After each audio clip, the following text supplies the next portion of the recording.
കാണണ്ട തന്നെയാ. ഇവിടെ മോല് കണ്ടോ, ഇതാ ഹൈലൈറ്റ്. എന്തൊക്കെയാണ് അവര് കാട്ടിക്കൂട്ടുന്നു. ജയിച്ചു എന്ന് പറഞ്ഞപ്പോ അവരുടെ അഹങ്കാരം കണ്ടില്ലേ? നമ്മളെയാണല്ലോ മച്ചമ്പി. 10 കൊല്ലം നമ്മൾ ഇതിനപ്പുറം കാണിച്ചു കൂട്ടിയത്. ഇയാളെന്താ ഒരുമാതിരി മുള്ള വെച്ച പോലെ വർത്താനം പറയുന്നത്? പറഞ്ഞായിരുന്നു. നമ്മളെന്ത് കാണിച്ചു കൂട്ടി? നമ്മൾ വാരിക്കോരി കൊടുക്കല്ലേ ചെയ്തുള്ളൂ.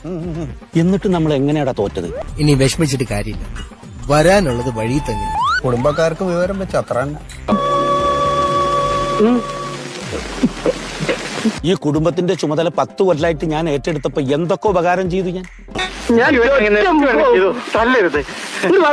നമ്മുടെ തറവാട്ടിൽ 60 വയസ്സിന് മുകളിലുള്ള അച്ഛന്മാർക്കും വല്യച്ഛന്മാർക്കും കുട്ടിയച്ഛന്മാർക്കും അമ്മമാർക്കും വല്യമ്മമാർക്കും ചെറിയമ്മമാർക്കും മാസാമാസം ഒട്ടച്ചെലവിന് 2000 രൂപ വെച്ച് കൊടുത്തില്ലേ നമ്മൾ?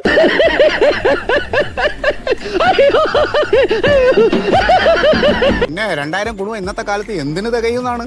അവര് 3000 വെച്ചാ ഇപ്പൊ കൊടുക്കാന്ന് പറഞ്ഞേക്കണം. നമ്മൾ ഇങ്ങനെ ഒരു ഇഞ്ചക്ഷൻ കൊടുത്തില്ലെങ്കിൽ അവരോട് സ്ഥിരം അഡ്മിറ്റ് ആവില്ലേ? ഇതൊരു OP കാറ്റഗറി. എവിടുന്ന് എടുത്തു കൊടുക്കാൻ? എനിക്കും അറിയാം നമ്മുടെ കുടുംബ ഖജനാവ് കാലിയാണെന്നുള്ളത്. ഒരുമാതിരി ചൊറിഞ്ഞു വരുന്നുണ്ട് നിന്റെ വർത്താനം കേട്ട. 2000 മാത്രമാണോ? ഓണം വിഷു തുടങ്ങിയ ആണ്ടതികൾക്കൊക്കെ ഈ തറവാട്ടിലെ എല്ലാവർക്കും പച്ചക്കറി അരി തൊട്ട് എന്തെല്ലാം നമ്മൾ സൗജന്യമായി കൊടുത്തു. അത്ര വലിയ ബന്ധങ്ങളിലേക്ക് പോണോ ശിവൻകുട്ടി? റേഷൻ കട മറന്ന് മണ്ണെണ്ണ വാങ്ങണോ? എല്ലാം കൈ നീട്ടി സ്വീകരിച്ചിട്ടല്ലേ ഇപ്പൊ നമ്മളെ പുറത്താക്കിയത്. വല്ല വാഴയും വെച്ചാ മതിയായിരുന്നു. പക്ഷെ അതിലൊന്നും അല്ല കാര്യം. ഞാൻ മനസ്സിലാക്കിയെടുത്തോളം ഇത് പെരുമാറ്റ ദൂഷ്യമാണ്.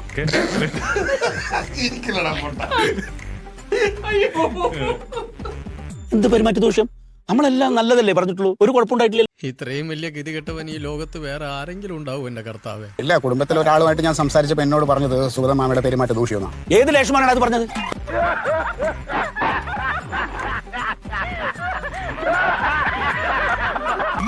ഇത് തന്നെയാണ് നിങ്ങളുടെ കുഴപ്പം. എന്നാ ഞാനങ്ങട്